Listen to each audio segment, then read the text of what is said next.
Hey everyone, we're coming to you live from Congressional District number 5. It's been a little while since the last time my wife and I recorded one of these videos.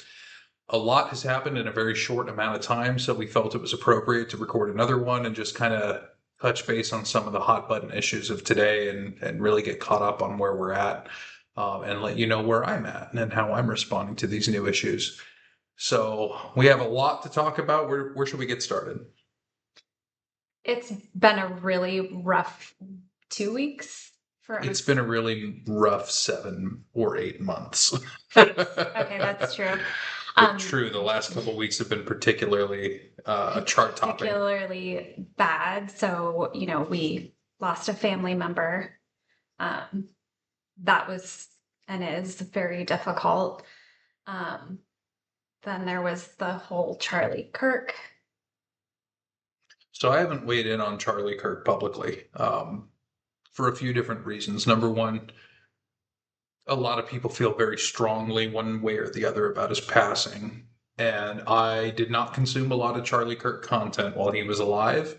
My opinion of him was probably not very positive, and when somebody dies, I don't think it's very helpful to share a negative opinion while people are grieving. That being said, I think we've all seen a lot of Charlie Kirk content over the last, 72 hours, or really just since he passed. There was definitely a concerted effort from Donald Trump and certain people high up to characterize his assassin as a far left extremist. And even so, before they even had the suspect, before they even knew who the suspect was, they were characterizing this as far left violence.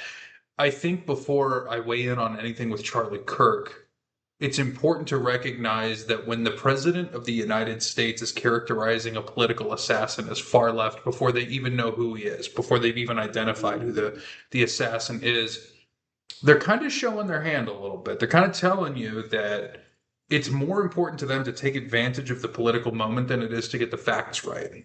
And that really does characterize this administration in a nutshell. They're not really concerned about the facts or getting anything right or being true to reality. They're trying to always frame something that happens in real time to fit their narrative. That being said, Charlie Kirk was 8 years younger than me when he died. My initial response was this was a man with a wife and kids, and regardless of the disagreements I had with him politically, regardless of how I felt about the things he had to say, my heart led with that. However, the content I've consumed since then, he was a great replacement guy. He was somebody that felt that minorities entering into the country were a threat to the great white race. And I have a hard time making room for white supremacists.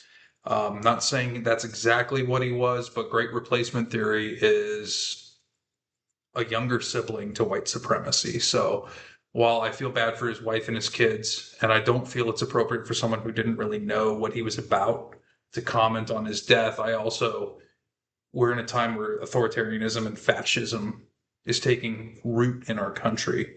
And people like Charlie Kirk were, they were speaking a lot of these messages that get out there and they lay the groundwork, they fertilize the soil for fascist ideas to take root. Mm-hmm. So the other side of that coin is that we live in a democracy, and while I abhor his opinions and the things that he was about, the method in which he was deploying his ideas was democratically sound. He was going to college campuses and going to speak to crowds and giving a microphone to people that disagreed with him, encouraging the crowd to remain respectful. And while I disagree with pretty much everything I've ever heard come out of his mouth, at the same time, I can respect the fact that he is doing it in a democratic way. Mm-hmm. And while we are all witnesses to this march towards fascism, we should take a minute to respect those that take democratic steps to express their ideas. And even if we disagree with those ideas, it's important to go about them in a democratic fashion.